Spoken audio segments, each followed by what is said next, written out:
Okay, you know exactly what I mean, right? You felt it too. Same road, same car. But it's night. And everything feels different. Faster, sharper, more alive. That curve you've taken 1,000 times, now it feels like a proper corner. That straight stretch, you're flying. You're not imagining it. Thousands of people talk about it. On forums, on social media, even in news articles. It's a real phenomenon. So, what is this? Is it just in our heads? Some trick of the brain? Or is there something real, something measurable that actually changes when the sun goes down? Let me take you back to the summer after high school. I just finished a late shift, 2 a.m., exhausted, but somehow wide awake. You know the feeling. I hopped into my dad's old Passat. Nothing special, but that night it felt like it had 500 horsepower. Streetlights blurred past like I was in the movie. The road was empty, the air was cool. And yeah, I did speeds I'm not proud of, but in that moment, it felt magical. That was the first time I noticed it, but not the last. I felt it many times since. Different cars, different roads, same feeling. The way the engine feels tighter, the roads feel smoother. It's like your car wakes up after dark, and so do you. But here's the weird thing though. If we're being scientific about this, driving a car should actually feel faster during the day. Think about it. During daylight, your eyes are picking up countless visual cues. Trees, buildings, people, shadows, all rushing past your peripheral vision.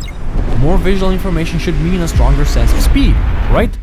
But somehow, it doesn't. So what's really happening here? What if it's not your perception that's shifting? What if your car is actually performing better? And why does your Toyota Corolla suddenly feel like a sports car after sunset? Fantastic. You see, when the sun goes down, these tiny little creatures start falling from the sky. They're cool, like sunglasses at night cool. And they go straight to work, installing cold air intakes, turbo kits, fiddling with your ECU. Nah, I'm just kidding. They're not mechanics, they're oxygen molecules. And yes, at night when it gets colder, there's more of them. Because cooler air is denser air, and denser air means more oxygen. Every 3 degrees Celsius drop boosts air density by roughly 1%.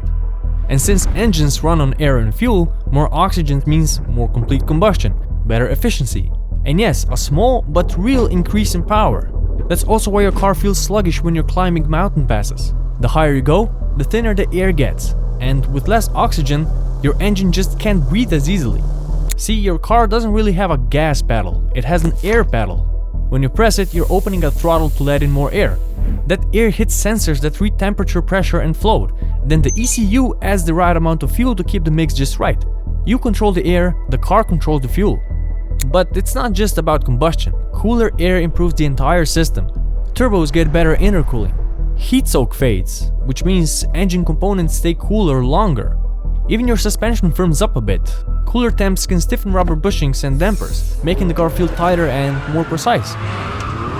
Sure, it depends on the exact conditions, but a 1 to 3% bump in power on a naturally aspirated car, or more if it's boosted, isn't nothing. If you're really connected to your car, especially something older or analog, you can feel it. Throttle response sharpens. Power delivery smooths out. The whole car just feels more alive. That's why serious drivers, especially drag racers, save their best runs for the night. The conditions are simply better. If you're a car enthusiast watching this, you probably already know all this, right? Cooler air, more oxygen, better performance. It's not exactly news. And if you didn't notice, well, now you do. But don't expect your Corolla to turn into a GT3 RS just because the sun went down. You see, the effects are real, but they're small. And that's exactly what makes them so fascinating. Because even though the numbers are tiny, the way your brain feels those changes, that's a whole different story. And there's actual science behind it. You see, when something feels smooth and responsive, it lowers your cognitive load. Your brain relaxes and you become more fluid, more engaged. For example, in design, that's called affordance, the way a product invites you to use it. Think about the volume knob on an old school stereo, or the satisfying click of a well-made button. You don't need to keep touching it, but you want to, just because it feels good. Then there's the other kind, when something's so intuitive you just know how to use it. You know, like when you open a well-designed app and instantly get it. UX designers obsess over that kind of experience.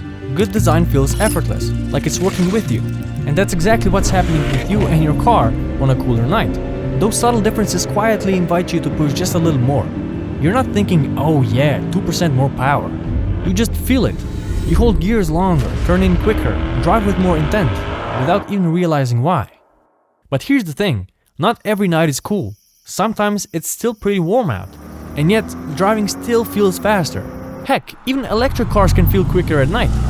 So what else is going on? Well, think back to what we mentioned earlier. During the day, your eyes are picking up everything. More visual input should mean a stronger sense of speed, right? But it doesn't, because at night, all that disappears, and your world shrinks to whatever your headlights reveal. When your visual field narrows, your brain processes motion differently. With fewer reference points, the ones you do see appear to move past you more dramatically. It's like looking at your phone in a dark room versus in broad daylight. In the dark, the screen feels brighter, more vivid, because there's nothing else competing for your attention. The content hasn't changed, but your brain locks onto it like it's the only thing that exists. You see, your headlights create this perfect storm. They illuminate objects close to you very brightly. Those objects appear suddenly in your field of view, and they disappear just as quickly as you pass. This rapid appearance-disappearance cycle tricks your brain into perceiving greater speed, even when your speedometer hasn't budged. That's also why filmmakers love shooting driving scenes at night. The visuals are just more cinematic, more intense. Everything feels faster, more emotional, more alive. But there's another factor at play. Traffic. You see, at night, the road clears. That's pretty obvious. But think about what that actually does to the way you drive. No stop and go, no constant interruptions, no rhythm breakers pulling you out of the moment. Just flow. You set your own pace. And when you're the one in control, that pace is usually just a bit faster. Or a lot faster. Because you can. Straight mad now, fool! Night driving creates the perfect setup. Minimal distractions, you have one clear goal, and there's a natural balance between challenge and control. Driving becomes intuitive, almost meditative. You see, psychologists call that a flow state. When you're fully immersed, time slows down, and everything just clicks. Research shows that during flow state, your brain actually functions differently. Activity in the part of the brain responsible for self-criticism and doubt actually decreases. That's why you're likely to make dumber and dangerous decisions. Now, remember the story I told you in the beginning? The night in my dad's Passat? Yeah, what I didn't mention is that one of the wheels wasn't even torqued down properly. We found that out later. The car was shaking under braking, and I was still pushing it like I was in a movie. Looking back, it was a really dumb decision. One bad bump, one mistake, and it could have ended badly. But in that moment, none of that crossed my mind. That's the trick your brain plays on you during a flow state. You feel sharper, faster, unstoppable. At the same time though, other parts of your brain, the ones responsible for motor control and spatial awareness, light up. You might actually be driving better. It's the same mental state athletes call being in the zone, or musicians describing when they're performing at their best. Time perception shifts, your actions feel effortless, and your attention narrows to just what matters. During the day, there's too much noise, literal and mental, pulling at your attention. But at night, everything simplifies. The world beyond your headlights fades away. There's just you, the machine, and the asphalt rolling beneath you. And that connection, that's why night driving feels so damn good. But to really understand why night driving hits so hard, we have to go back. And I mean way back to our evolutionary past. You see, for 99% of human history, night was dangerous.